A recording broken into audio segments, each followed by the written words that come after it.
All right, all right. Hey guys, welcome back to another episode of Mandated. I'm so excited about the interview that I have today. As you see before me, I have this young guy right here. He's smiling. I think he's pretty happy right now with the things that's going on in his life. I have Chris Harold with me from Kingdom Marketing Success or Secrets. Secrets, correct? Kingdom Marketing Secrets, yeah, and God's Masterpiece Academy. Cool. Awesome. Well, Chris and I, we're both located here in the DFW Metroplex. And I believe Chris really has a story for where we want to go today. And we're speaking about entrepreneurship from the male perspective. And he has such a great story that I remember some years ago that we'll have him go into a little bit later. But first, Chris, brother, how are you doing, man? Oh, doing well, doing well. Can't complain. You know, everything's going well in the midst of what's happening around the world. You know, God's still God, and yeah, everything's going great. Can't complain. Oh, yeah, you said the word right there. God's still God. He ain't moving. He's sovereign and still on that throne, right? Always. See, today's he don't change. Say yesterday, today, and forevermore, right? All right, right. That's why we're able to sit here today and know that he got it all under control. Exactly. So, in that, let's go ahead and jump into that part of it. How is God moving you right now? Very interesting question, because a lot, with this year, that we've been going through, for 2020, as this episode we're recording in 2020. No matter, I don't know when people are going to be listening to this, but very interesting year. A lot has happened, and this if I were to just encapsulate everything just in this year, the biggest thing God has been doing to me is showing me once you walk into your assignment, it's boundless what can happen to you. I mean, in the midst of crises, in the midst of pandemics, in the midst of, this different kind of events that are happening to, billions of people across the globe. If you discover your assignment and walk in that assignment, it's almost as if you're having peace in the midst of chaos, and that's been really the biggest thing, to me. And that's what I love to share with people is trust and obey. That's a hashtag God gave me early 2020. Yeah. When he put me from one assignment that I was doing in business to a brand new one that he launched after the pandemic. And it's just been amazing what he has done with that, man, not just for me and my family, not just for revenue in the business, just for the lives that have been impacted, through that assignment. It's just mind boggling once you get put in a position where you trust and obey and just follow your assignment to the T, no matter what else is going on around you. Okay. You've used that word assignment a couple of times. So let's talk about that. Going from one assignment to the next. Let's go back as grade school kids. We couldn't stand assignments, right? Right. Exactly. We didn't even like to have to go from one class to the next down the hall. We're like, you know what? We can't wait till the day is over. Matter of fact, I remember when I was in one of the worst classes I could ever be in. That was science, and we were learning time, and I was always looking at the clock to see what time it was because I wanted to get up out that class. Yeah, right, exactly. Exactly. Man, but just in that, the task or the assignments, as you said, that you're responsible for at that time, how do you transition from what you already have in your hand to what God is now transitioning you to? Yeah, I think the key thing, because it's a good point you mentioned, when you're growing up as kids and assignments, I think the key thing to, I like to say, prospering your assignment. And when I say prospering, I'm not just talking about materially or financially. I mean, just full prospering in your health, your wealth, your mindset, your relationships, just your purpose. Ephesians 2:10, that was like the foundational verse for when God led to me to start this movement called God's Masterpiece. Saying we are God's masterpiece, created in Christ Jesus for good works before the very foundation of the world. So that tells me that God has given each and every individual an assignment that aligns with your purpose, which is going to also align with your passion. I think the thing about school, like you mentioned, the thing about school, a lot of times we're forced to do things in school that do not align with our passion or our purpose. Yeah. And that's one of the things school robs people of. School doesn't really teach you to, let's discover your gift. Let's help you discover why you're here. It's a certain curriculum and structure they do for everybody. Yeah. They put everybody in the same box, but God doesn't. you know, and I believe that's, you know, in that sense, it carries over into, you know, corporate America as well, where you kind of put into a box where people out there discover your assignment. Let's see what you're gifted at. Let's help you discover why you're here, and then put you in that position, because if I put you in that position, you know what, you're going to thrive. You know, you're going to love what you do. It's not going to seem like work. It seems, and that's why every day for me, it's not work. Every day for me, it's just I'm walking in purpose and assignment, and I don't grow weary. I don't go tired. And if I do, that tells me that now I'm putting more of my own strength into it. I'm kind of doing some things that I want to do instead of saying, okay, Lord, what does you want me to do? And you know, and discovering those things, because I believe that's, you know, so important that, you know, that people really understand purpose and assignment. It's going to align with your passion. It's going to, you know, it's going to align with things that typically are natural to you. You know, if it's something that you're doing grudgingly, it's something that, you know, that people like to say we're grinding. If you're doing it, then you're probably not walking in your assignment. It's a good indication. If you hate what you do every morning, that's a good indication that's not what you put on this planet to do. You know, that's a good indication to you. And I used to be there. I used to be there. Yeah. I was there for many, many, many years, you know. So, you know, you talked about something earlier that I actually had mentioned with my last guest, Reggie Scott, and his boys. We were talking about creativity. And the one thing I had brought up was the box, and that as kids in elementary school, we're always taught to color in the lines. You know, you have the black outline, color inside that, never go outside of it, because then it's not going to look as the masterpiece, you know, that is designed to be. And I told him, I said, you know what, the one thing I don't like about that, it has a structure, its place, but at the same time, it has taught us or kept us inside of a wall when there's something outside of that or on the other side that we can explore. But because we're in this one path, this narrow focus, we're not able to think or even be encouraged to know that there's something else out there. So with that, let's go into entrepreneurship. I think that really is, or can be said as the heart of it, is that you know that there's something out there. I was just reading in our Maximized Man book study, the paperclip, the simplest little thing, 3 inches of wire, that all that happened was a man had time on his hands, and he said, let me see what I could do with this. And he just folded it. That's all he did. And he put it together with some paper. Yeah. We still use that today. That was back in like 1872, if I'm correct. Yeah. That right there is a great example of an entrepreneur or potential entrepreneur seeing. So with that word of vision and seeing, what is it that you saw about your business that allowed you to create more? Yeah, great question. And you said it's seeing, because see, a business, I mean, every problem is a business. True. See, but it takes the person with sight to see. You know, Jesus always says that let those have ear, let them hear, let those who have eyes, let them see. I would say, right? So a good example would be every crisis presents an opportunity. So like, so for myself, I would say that when there's a problem, an entrepreneur thinks as, okay, well, how can I solve this problem? Usually they say that a lot of things that you complain about, there's probably some God put you on earth to help solve.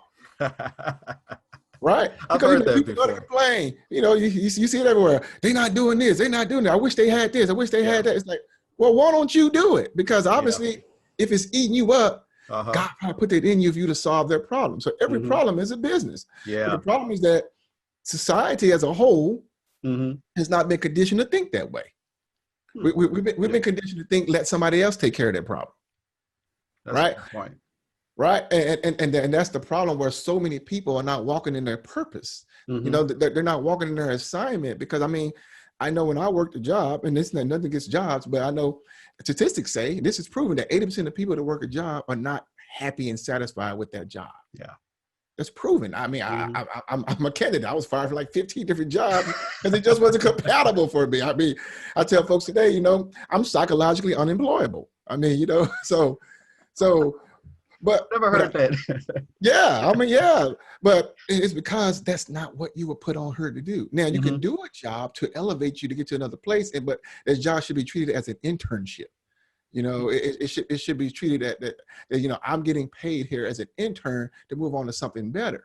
You you know, and that's also the reason, you know, that a lot of jobs or people that own the jobs, business, basically the CEOs, they should work for the government, have so much turnover with other people because why? They're not in where they need to be. Mm-hmm. If they help people say, okay, let's try to discover what your gifts and true talents are instead of you saying, hey, this is a job for you. Because once you do things for money, you know, now everything is changed. If you work at a job just so you can earn some money, you're missing it. I tell folks all day long too, if you're trying to get into a business just to earn some money, you're missing it, because once something happens that you don't like, that you don't agree with, or once you realize how challenge it really is, you quit and you on to the next. Yeah. People quit businesses all day long. People quit jobs all day long. Why? Because they did it for the wrong motives, the wrong reasons. They didn't have long-term thinking, short-term thinking. So with me, you know, when I always knew, because I started my very first business in 1998. You know, so even when I worked a job, I had a part-time business. I went through many. People call me a serial entrepreneur. I've tried everything under the sun. I sold everything on this planet. You know, but God had put into my heart about 10 years ago that I went to this event, and the person at this event did something I never saw before. It was a business conference, and this person did an altar call at a business conference, and it blew my mind. And I was like, yeah, I never saw it before. It was business. Then they say, you know what? I want to change things up a minute. I'm sensing there's things going on. Yeah. And I was like, and God put in my spirit, that's what I'm calling you to do. And this was 10 years ago. Right. Wow. Now, I didn't know how I would do it, what it meant at the time. At the time, I think 2010, I was far from like my 12th job at that time out of the 15. So 12 out of 15. Yeah, that's 12 out of 15, man. But he put that in my spirit. But then in 2017, he told me to start this Facebook group called Kingdom of God Entrepreneurs. Had no idea why. He told me to do it. And all I did was just had a Facebook group. I was sharing different marketing tips because that's something I invested a lot of time in, been passionate about, to learn how to, build businesses online successfully. And I was just sharing tips. But around that same time, 2016, I was able to, August 23rd, 2016, I was able to go full time. I was able to fire my job. As I say, I did it live on Facebook. But I was able to do it on God's terms. Before, I was trying to do things on my terms. And when I say about God's terms, it's because when I left, they told me, if you want to come back, we got a spot for you. Yeah. Every other job told me, get the heck out of here and don't look back. Right. And I knew, and God gave me peace that day, August 23rd, 2016. And I've been full time, in business since 2016. But he had told me in 2017, I started a marketing agency. I was helping businesses grow online, but it was put in my spirit that, okay, it's time. I think it's time for you to begin to help other believers grow their business. Yeah.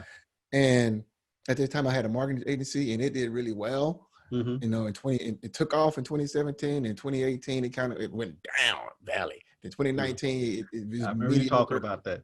Yeah, it was mediocre. And that's when God God was telling me, it's time for you to stop this.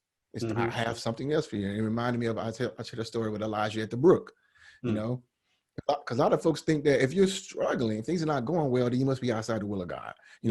What it is, it's not working. It must not be God's will. Oh, I'm not sinning. I'm not.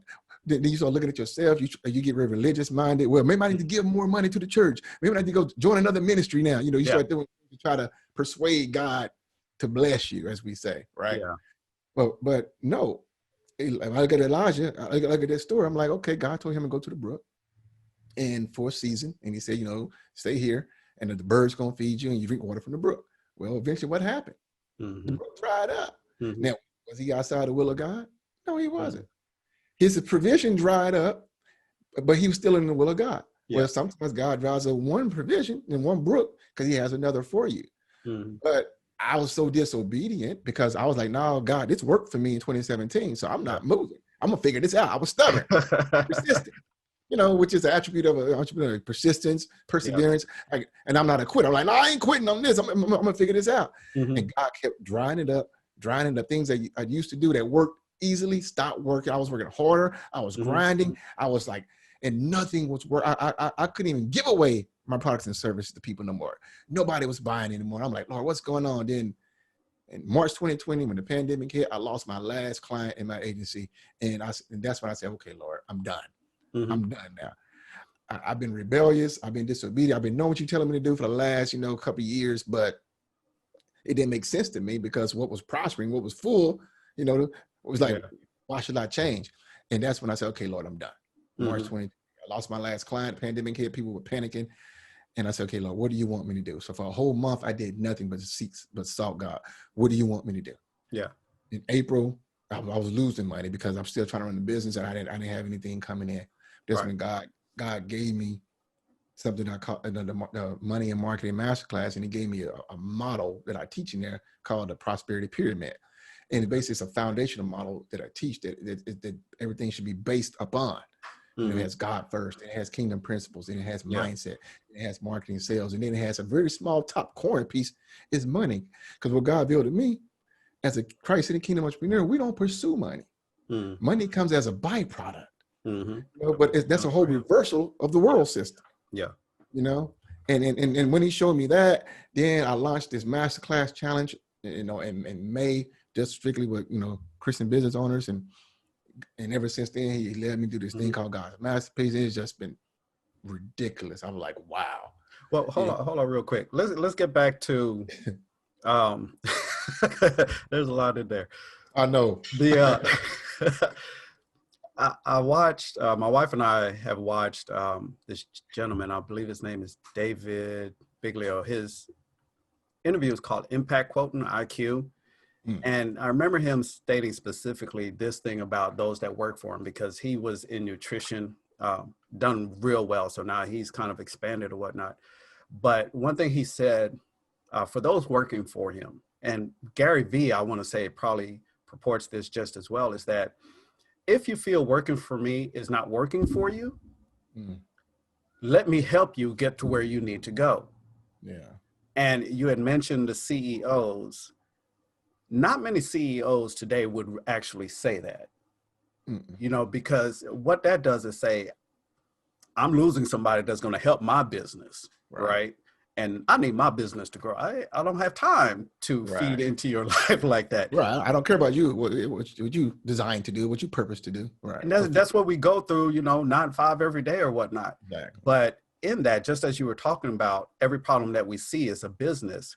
So I'm just thinking about the simplest thing that I don't think we would ever get rid of: trash. You know, somebody at one point said, we got to get rid of this trash. And they've made that into what it is today. And I look at myself going around to work, and I see things that could be done or whatnot, but I don't necessarily take initiative on all of them. So with that right there, how can somebody that is seeing a problem that can be a business actually take the initiative to do so while they're still being full-time at a job? Yeah. Well, here's the deal. What God has revealed to me of a lot of studying and really growth is that even if you're still working your job, that is your business. That's part of your assignment, you know, because you're there to solve problems. The only reason why they're paying you, whatever they're paying you, because they believe you can solve a problem. Yeah. You know, and if it's a place of employment that has some sense, you know, they will pay you accordingly, you know, based on the problems you can solve. Yeah. You know, but most people don't look at it that way. They're not going there. Most people, when they go look for a job, they're thinking about themselves. Right. I gotta pay my bills. I got this car note. I got this mortgage. I got these bills. So I need to go find me a job. How much you paying? That mindset is on that. Mindset is not coming to the place. Well, what problems do you have that I can help you solve? I mean, think about that. If I never did it because this wasn't taught to me, but if you approach it that way, you can begin to find your purpose even there. You know, not everybody's purpose is in a business. You know, God taught that in me too. I mean, you got 3 types of people. You have entrepreneurs, you have intrapreneurs, and then you have employees. Not everybody's called to be an entrepreneur. Some people are entrepreneurs, CFOs. You call it to support the visionary. You call it to support the entrepreneur, then employees. But being as an employee, that's your business.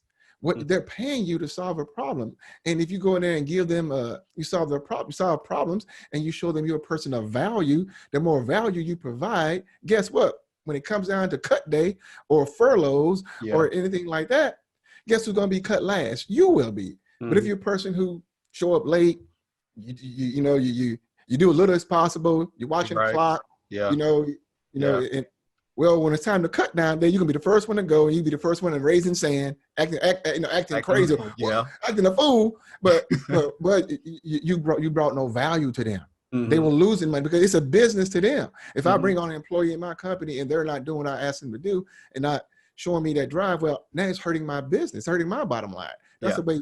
That's the way jobs look at there. It's a business for them. It's not nothing really personal. It's like Mm-hmm. it's an expense for me to pay you. So if I'm gonna pay you a salary, or then I need for you to, earn that. I need for you to put in that 8 hours full and show up Yeah. on time and do. And when Mm-hmm. people look at it that way, what problems can I solve? How much more value can I be to you? Yeah. And everything changes, That's definitely good. Just within the job, our managers, they try to encourage us as they can about being the best we can for the job that we have in front of us, because we're very autonomous, meaning the jobs that are assigned to us, we can do them individually. There are times when we have to call on somebody else for help. But whether we're working individually or collectively, we're still trying to build ourselves up for whatever goal that is that we're trying to reach. And, just about every company at the end of the year, they're giving you a review from Right. everything you've done previously. And you're just hoping it's like, yeah, I know I've done a good job.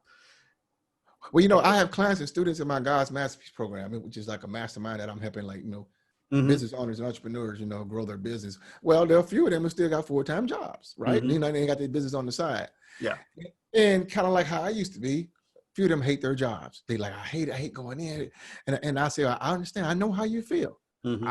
I've been there. I've hated too. I said, but in order for God to release you to go Mm-hmm. full-time in your business, you got to learn how to, what's the word? It's a phrase like harvest, plant where you harvest it, or grow where you plant it, something like that. But I know what you're talking about. yeah, you have to learn how to do that right then, because not until I did that at my last job that I had, Mm-hmm. and not until my attitude changed, my mindset changed, and I went in there doing the best I could do, because last job I had was a sales job. I was one of the top salespeople there, but I used to have a bad attitude because I hated it and wanted to be in business full time. Yeah. And God never released me, because even when I got fired from a job thinking I'm gonna go full time in business, it never happened. I had to go find another job. Right. But not until my mindset changed. And I tell my class students this all day long. You Mm-hmm. gotta stop, you gotta change the way you're thinking. I said, God is not going to release you and bless you into this business until you change and show up to that place of employment with the right attitude, the right mindset, looking to help them. Then he'll release you. Then we say, because stewardship. It's all about stewardship. And let me add this in there about God releasing you, based off what you're doing and what you're saying there, is that you need to come to a certain maturity level at your job in order to maintain your own business there. Oh man. Because if you already are showing up 10, or let me not even say 10, if you're showing up on time, you're already late, because they tell you to show up early and be on time, right? And for example, we have some guys that know their job, dude, but it's like they took it for granted to show up a little late and still receiving awards. And I got kind of ticked off. I'm like, I'm here every day on time, meaning early, but these people are receiving awards. They're doing their job, but it's like, come on. But it made me think about my maturity level in that, Selwyn, you still need to be doing a little bit more. Yes, you're showing up on time. Yeah, you're doing the thing, but now maybe you need to take a little bit more initiative. Maybe you need to speak up a little bit more. Whatever those criteria are, which you may not know are going to translate into your business, because everything that you're doing on that full-time job, the pros and cons, the things you see, the things you don't like, go with you. So tell me about that. How did you take that attitude that you were talking about into your business?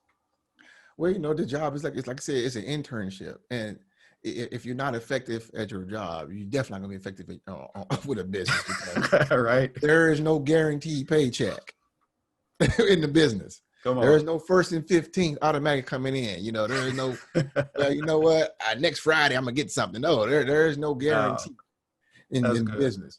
So, so if you have poor habits, if you have poverty habits, if you have the wrong behaviors, wrong action, it's all sorts of mindset first. Your actions control everything. Your actions control your behavior controls your actions, your actions control your results, and so it all starts with the mindset first. Everything you do is mindset first. And so I had to shift.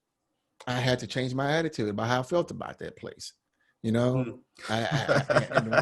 once I did that, I'm telling you, once I did that and did it consistently, I got more favor there. I went from working 6 days to 3 days. I was the only person who was allowed to go from full-time to part-time. Everybody else is full-time people there. Then I Wow. went from 3 days to 2 days, right? Then eventually I was able to walk away, from that. Like I said, did it God's way, Yeah. did it his way instead of mine. But it started with that mindset shift first, and realizing that, okay, it's all about stewardship. God sees all, and like you mentioned, you showing up, you seen other people doing, well, basically they're stealing. If you're showing up late, you see working that they're stealing, but realize that God sees it and Yeah. somebody else sees it, and it's character building. So you mentioned shift in mindset.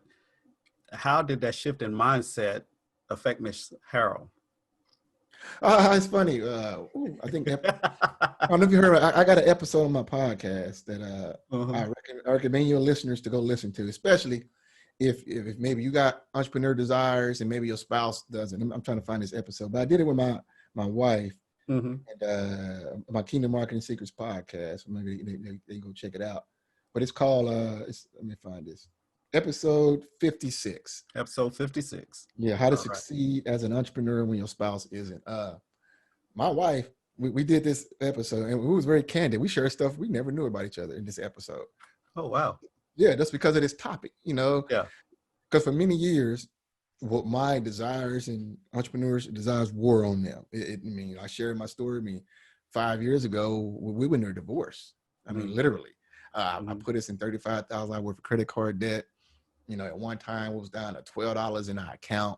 I was just doing business after business, pursuing business. I was at it just at all costs. I was neglecting my family duties. I was just hell bent, as we say, on my business. And it was tough for many, many, many years. It was tough. But by the grace of God and by us both knowing God, which matters a lot, especially when you have challenges in marriage, God was able to work through that. And I thank God because she's been one of my biggest supporters now, which is huge, especially for a man. We're talking about men, right? Yeah. If your spouse supports you, if your spouse doesn't support you, you can have everybody in the world supporting you, your friends, your family. They can. We believe you can do this, but if you got conflict in the home, it's very difficult for that man because that man looks for that woman for respect, for admiration, and for encouragement, and for years we butted heads because she got sick and tired of my thing. And we butted heads. I said, you don't support me. She said, I do. But it's funny that day I typed in my resignation letter, August 23rd, 2016. Yeah. It was like 3:00 in the morning. God woke me up. I was typing the letter out.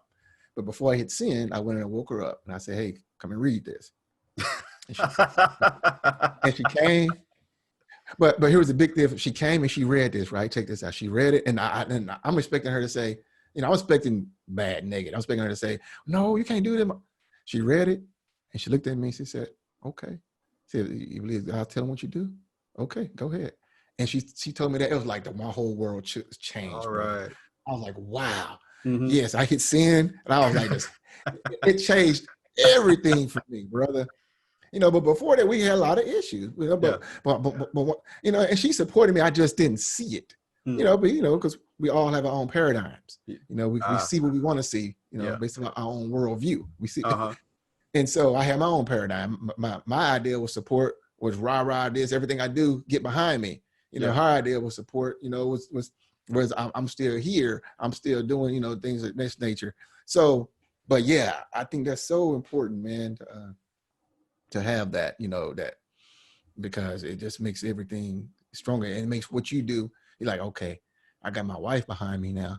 Oh man, nothing. I got God with me and my wife with me. Who else? What else do I need? Who else can be against me? God is for me. If my wife is for me, who else can be against me? That's right. And in that, speaking about Shaylon, but you also have, I saw the videos. You had your kids starting a podcast with you as well. How are they taking to that? Yeah, but see, I tell my kids, I believe this is true, and I was gonna post this on Facebook. Whatever you are, you train your kids to be. Case in point. And there's no disrespect to anybody, but if you're someone who've always traded time for money your whole life, or if you're someone that if you pay your kids to do chores, If you pay them to clean the house, take out the trash, rake leaves, mow the lawn, do the dishes, anything like that, if you're paying them subconsciously, now you think you're doing them a good favor, a good thing by giving them allowance for cleaning. But subconsciously, you're training them, I hate to say this, not to be janitors, but to realize I got to manually clean something, do something to get money. Well, I wasn't taught this from my parents, you know, and I love my parents, but my parents never taught me entrepreneurship. Yeah. My parents wanted me to go out and get a job paying 80 grand a year, you know, because even when I was going through my lean times, they was, you know, no one really supporting me that much. You're like, go get you another job, right? Because they didn't understand the vision I had, the calling God put on me. But with my kids, I'm teaching my kids something I wasn't taught. So I teach them entrepreneurship. I tell my kids this, I said, if you want to go out, you know, and get a job, you get older, that's fine. But I said, but they're going to teach you entrepreneurship skills because I want you to be in the best position possible. Yeah. Like I tell my daughter, you know, she has a gift of writing. So I'm trying to tell her, they won't teach you to write books. Like I'm writing a book right now, be released soon, called Kingdom Affirmations. Okay. Right. Awesome. Right. And I was like, but I said, the advantage you guys have now, you guys are kids. And I'm trying to equip you with something that literally, when you get in your 20s, I mean, the sky's a limit for you. Yeah. Right, to put stuff in you. So when she was younger, when I did real estate investing for like a couple of years, I just take her to the house with these houses, look at these houses with me. She didn't have a clue what she was doing, but I just want to put that around her. Now my daughter actually works for my LLC, works for my company, right? What? And so yeah. So she's official this year. She's works for my company, so I pay her through my company, right? Wow. And but also something that I do with them are my two sons. You know, my daughter's 15, my two sons are 10 and 6. And I said, well, listen, Daddy gonna pay y'all for reading nonfiction books. You know, you're gonna read your Proverbs every day, and Daddy gonna pay you to read entrepreneurship books or some nonfiction books that can help you develop. So because those, I'd rather pay my kids for that, because when I studied the high achievers, they said, I don't pay my kids to do chores. I'm not teaching my kid to take out trash when they get older. They said, but I will pay them for developing their minds. I would pay them for developing their skills, for developing their gifts. Wow. Because they said that amount of money you're paying them is going to be a lot cheaper than some money you might want to, something happens later on in their 20s, they go the wrong road. So that's the same mindset that I have, that I don't pay my kids for chores. I pay them for reading books. I pay them for, developing their gifts, developing their talents. I said, I pay you for this. He'd be like, okay. With kids, you got to motivate them a little more. You got to motivate them a little more. But oh man, yeah, that's something that I learned that was like, wow, is this different? Because I didn't grow up that way. I didn't grow up that way. Because my parents didn't know that. And it depends on most of our parents didn't know that, because different generations have different opportunities. And that's very key there. I want to hit on that real quick, as in regards to you and Shalom building up these kids for the future, specific, not just specific for going to school to get an education, but alongside that, expanding their minds for the different possibilities that are out there now. And, for me, right now, I love, as far as, let's speak about space real quick. I love what SpaceX is doing, and NASA are teaming up for something we haven't been able to see in 9, almost 10 years because of the space program shutting down. And what's so interesting is that my cousin's son, he was working on one of Elon Musk's projects. I want to say it was the Hyperloop, if I'm correct. I may get that wrong, whatever. I cannot remember. But just speaking to him about that and looking at his age, being young, 20 something years old on one of the biggest projects with one of the richest guys in the world, the things that have to be instilled in him in order to be even there at that young age, so me sitting here on this podcast right now, I'm doing it. Yes, for me, this is something I want to do, but I have a son that wants to be in journalism. He actually wants to be one of the sports announcers on ESPN or one of the shows of that nature. So by me setting this foundation here and sending that to him, it's like, dude, you already have a template, whether it's good or bad, take from it and grow from it. So one thing you're talking about, which I want to speak on right now, is legacy. Legacy. So everything, I want you to go a little further on that. Everything you're doing now is for the future. What's your legacy that you want to leave? Well, I share this with all my clients and students. And like I said, with my kids, I teach them, God gives me this passion for online marketing, and the kingdom, and all this kind of stuff, right? So I'm going to teach them, they got the YouTube channels now, 'cause I'm teaching, hey, get your YouTube channel, because why? That's something that'll be there for infinity. As long as YouTube is available, Yeah. it'll be there for infinity, Yeah. writing books, doing podcasts, whatever, right? All this kind of stuff. But like, I share this with my clients and students. I said, I plan to be the first. And when they say first, what are you talking about? I said, the scripture is pretty clear. It says a good man leaves an inheritance to his children's children. And I look back on my family.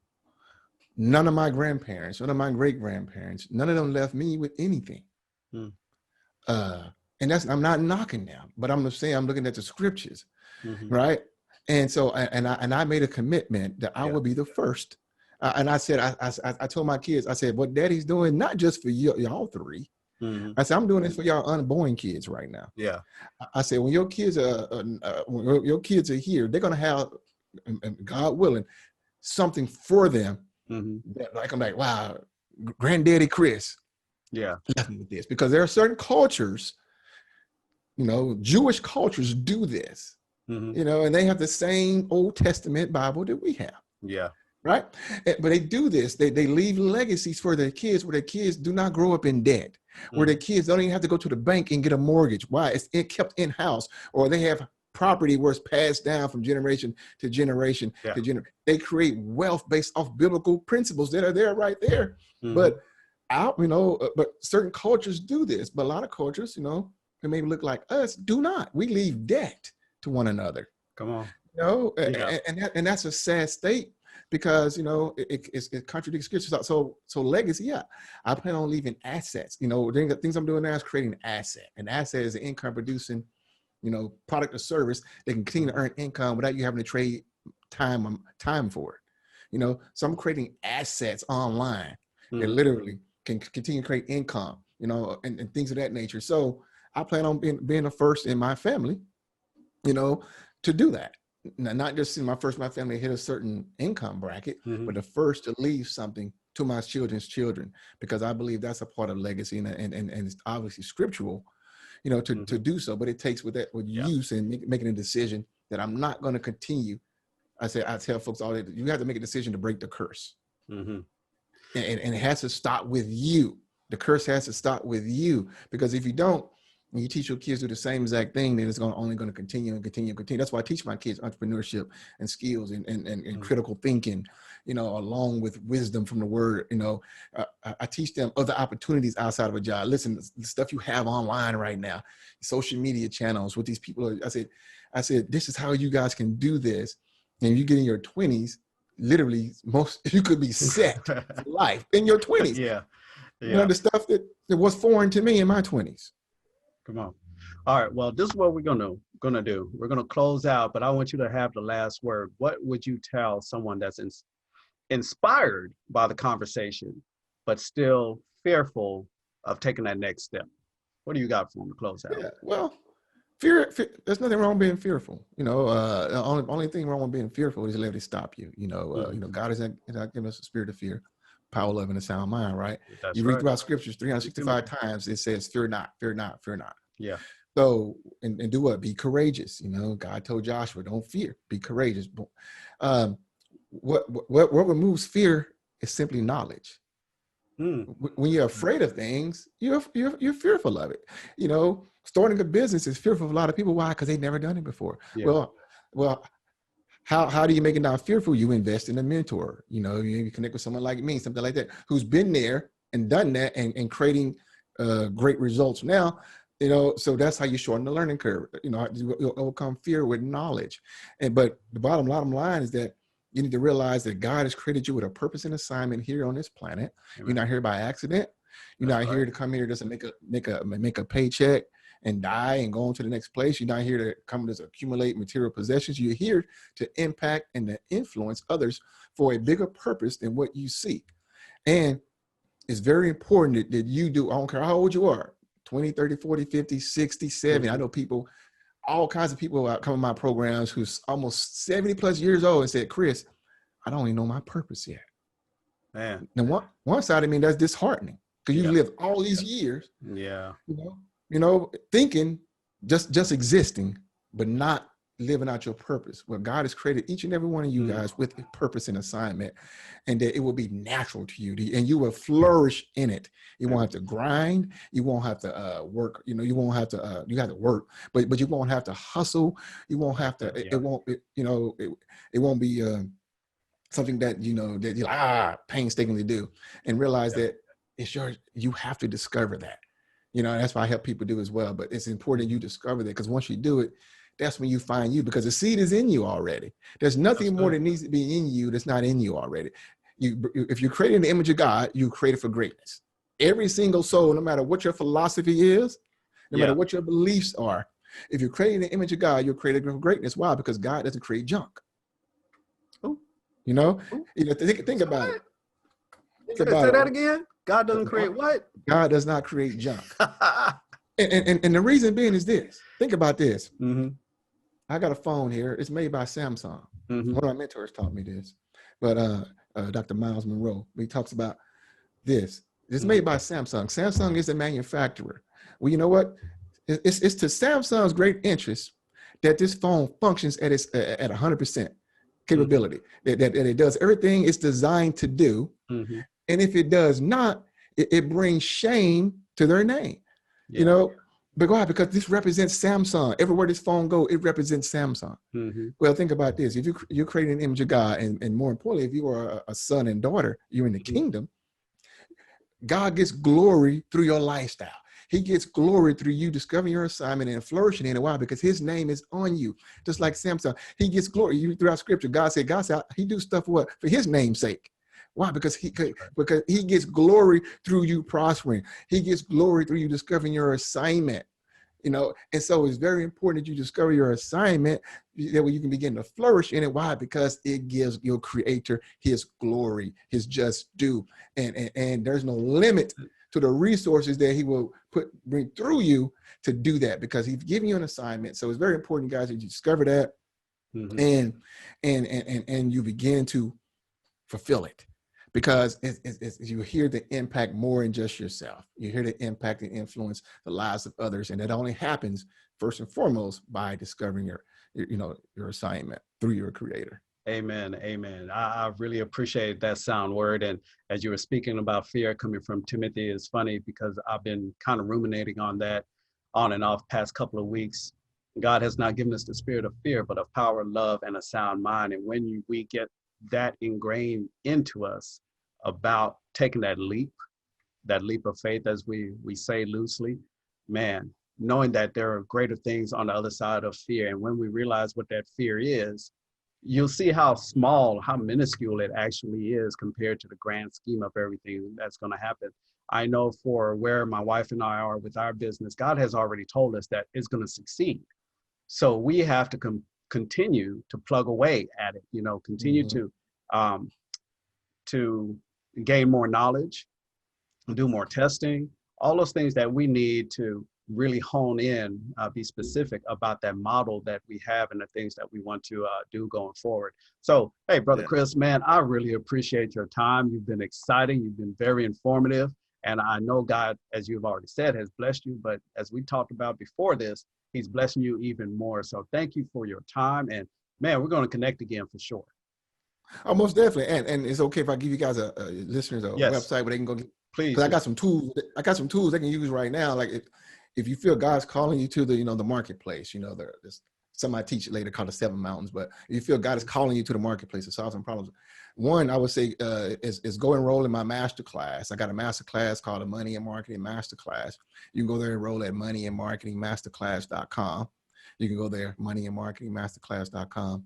Then also I have a lot of tools and resources at kingdommarketingsecrets.com. They can go there as well at kingdommarketingsecrets.com. A lot of tools and resources depending on where you are or in your life and business that'll help you as well. And those are free tools they can get access to as well. Awesome. Awesome. Hey guys, once again, this is Selwyn Robbins, your host for Mandated.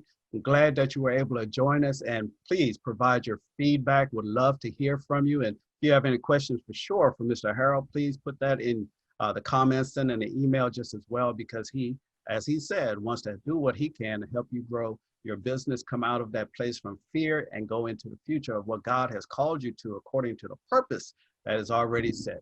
Hey guys, love you, and we'll be talking to you again.